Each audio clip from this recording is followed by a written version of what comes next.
Selling options definitely isn't easy, and in the world of selling options, early assignment is about the worst thing you can see. Early assignment means the person which you sold the option to decided that they wanted to exercise early. So if you sold calls, that means they bought calls, which means they decided they wanted to buy the shares at a lower price. And if you sold puts and they bought puts, they wanted to sell the shares at a higher price and now buy them back at a lower price. So let me show you how this pans out in an option selling account. So now looking at my Robinhood history, you'll see I have this put assignment, which was assigned early, which was assigned last night, even though it expired today. And we have this put assignment, which expires today, but wasn't assigned early. So why was this assigned early while this one wasn't? Well, it's very simple. If we look at the price and we look at TQQQ, you'll see it's already at $62, where this option was for $76.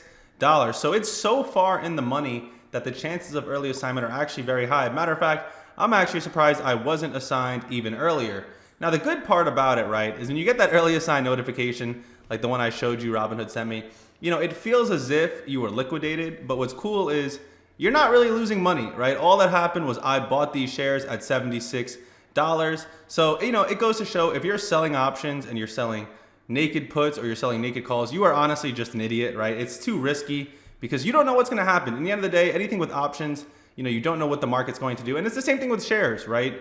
The difference is with shares, you have unlimited time. Options, there is, a time basis that you are going up against. Now, we sell options because we like the fact that we're not competing with time. Time is in our favor.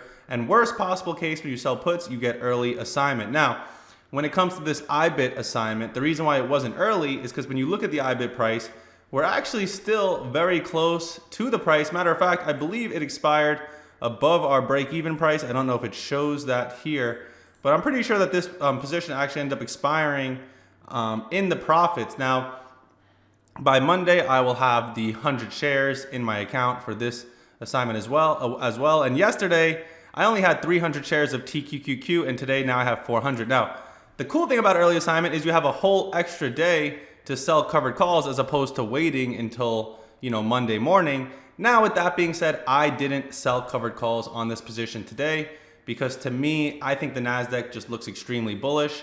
I'm in some covered call positions already. If we see these TQQQ covered calls that I'm already in, right? So I figured I would wait for the market to give a nice pump before going ahead and selling covered calls. And I'm very happy I did, because today, if we go on a lower time frame, you'll see it did in fact rip up. And now Monday, I'll most likely sell a covered call on my TQQQ position. Now, I typically don't like to time the market, right? I typically like to just sell covered calls and then roll higher. When I originally took this position, it did not start at $70. I just continuously rolled higher. And that's the thing. I don't like to get greedy either, because now I'm in this position and I only have 85 cents left to collect, or 85 bucks. Now I still have 4 contracts, so it is 340, and it is by April 11th. But the reason why I don't get greedy is because if the market does continue to fall, then these will expire worthless very quick, and I won't have to wait until 411. But if the market rises, I'm very happy that I'm still $8 away. And if we pull up the chart and look at it, we have all the way up until here.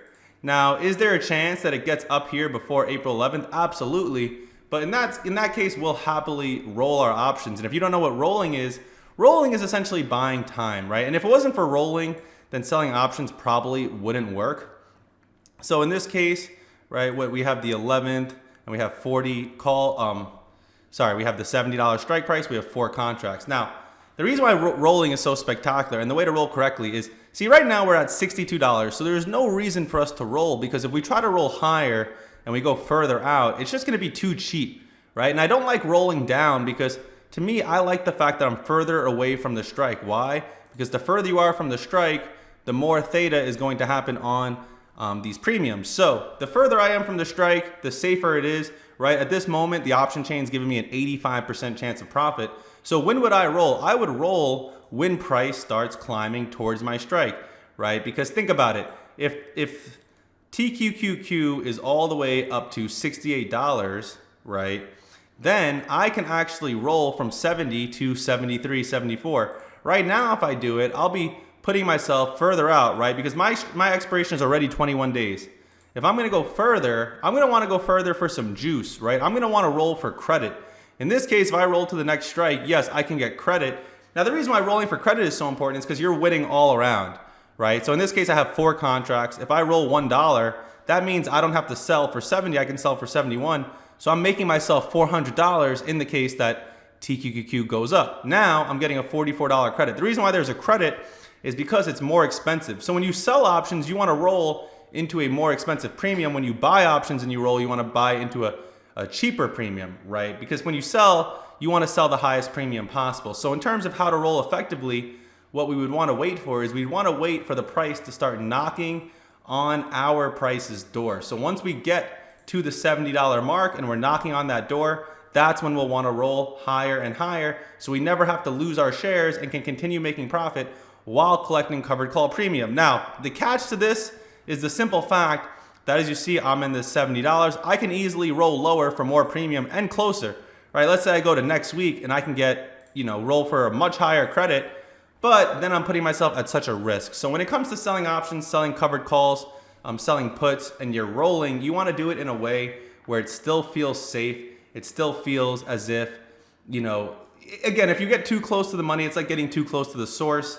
Yes, of course, if you're selling covered calls and the market shoots down, you'll be happy. But if the market shoots up, you'll be very upset that you got greedy. And if you enjoyed this video and you want to learn more about selling options from me, then our Discord is still 100% free access to not just the free section, but the paid section as well. We are not charging for it. The first 100 people are getting in 100% free. It comes with a full option selling course. It comes with live trading sessions that I'll be doing multiple times per week once we fill it up. And it comes with the free lifetime access to our paid community, which comes with all of my signals, every trade I'll ever take. So if you want to take advantage of that, we're still free. I'm going to put the link in the description. I hope you enjoyed this video. Make sure to tune into the next one, and I will see you guys in the next video.